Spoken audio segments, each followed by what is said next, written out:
जय श्री कृष्ण मित्रों। मानव जीवन की हर समस्या का समाधान श्रीमद्भगवद्गीता में निहित है। गीता प्रेरणाओं का ऐसा महासागर है, जीवन में भी अत्यंत सकारात्मक परिवर्तन आएगा। मैं पूर्ण विश्वास के साथ कह सकता हूँ कि जो भी व्यक्ति गीता के इस सार को अंत तक सुनता है और उसके ज्ञान को अपने जीवन में उतारता है, उसे अपनी हर समस्या का समाधान अवश्य प्राप्त होता है। इसलिए मित्रों, भगवद गीता का सार प्रतिदिन सुबह और रात्रि में अवश्य सुनना चाहिए। भगवान श्री कृष्ण स्वयं श्रीमद् भगवद गीता में कहते हैं, जो श्रद्धा से गीता का अध्ययन करता है, उसका श्रवण करता है और मनन करता है, वह सभी पापों से मुक्त होकर मेरे परम धाम को प्राप्त करता है। यह भी कहा गया है कि जिस घर में प्रतिदिन श्रीमद् भगवद गीता का पाठ और श्रवण होता है, उस घर में कभी संकट नहीं आता। उस घर पर सदैव भगवान श्री कृष्ण की कृपा बनी रहती है और वहाँ सुख, शांति, वैभव और समृद्धि का वास होता है।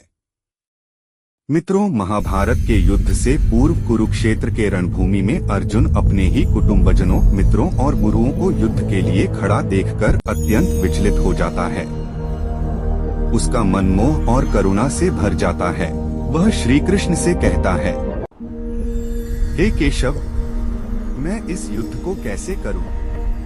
ये सभी मेरे अपने हैं। पितामह भीष्म और गुरु द्रोणाचार्य मेरे पूज्य हैं।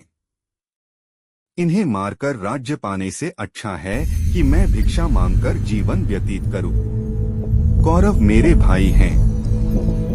यदि यह युद्ध हुआ तो असंख्य लोग मारे जाएंगे, स्त्रियां विधवा हो जाएंगी।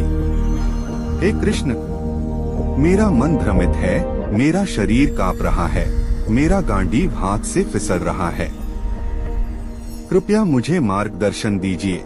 अर्जुन की इस दयनीय अवस्था को देखकर भगवान श्री कृष्ण ने उसे वह दिव्य ज्ञान प्रदान किया, जो केवल अर्जुन के लिए ही नहीं बल्कि समस्त मानवता के लिए युगों युगों तक मार्गदर्शक बना। यही है श्रीमद् भगवद गीता। भगवान श्री कृष्ण अर्जुन से कहते हैं, हे अर्जुन, तुम ज्ञानियों की तरह बातें तो कर रहे हो, परंतु ज्ञानी कभी इस प्रकार शोक नहीं करता। जीवन और मृत्यु प्रकृति के नियम हैं। तुम केवल निमित्त मात्र हो।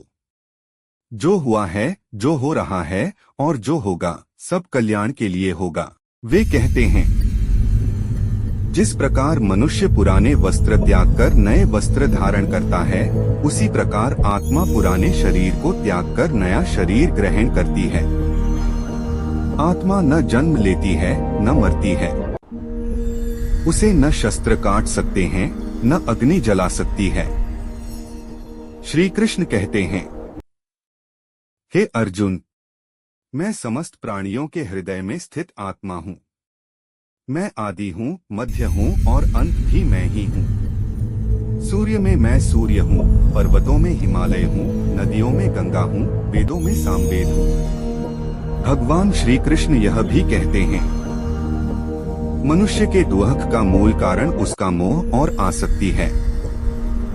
जितनी अधिक आसक्ति, उतना अधिक दुरहक। मन को नियंत्रित करना अत्यंत आवश्यक है, क्योंकि मन ही मित्र भी है और शत्रु भी। वे बताते हैं, क्रोध नरक का द्वार है। क्रोध से विवेक नष्ट होता है और मनुष्य अपना ही विनाश कर बैठता है। इसलिए क्रोध से दूर रहो। गीता का संदेश है, कर्म करो, फल की चिंता मत करो। मन को वश में रखो,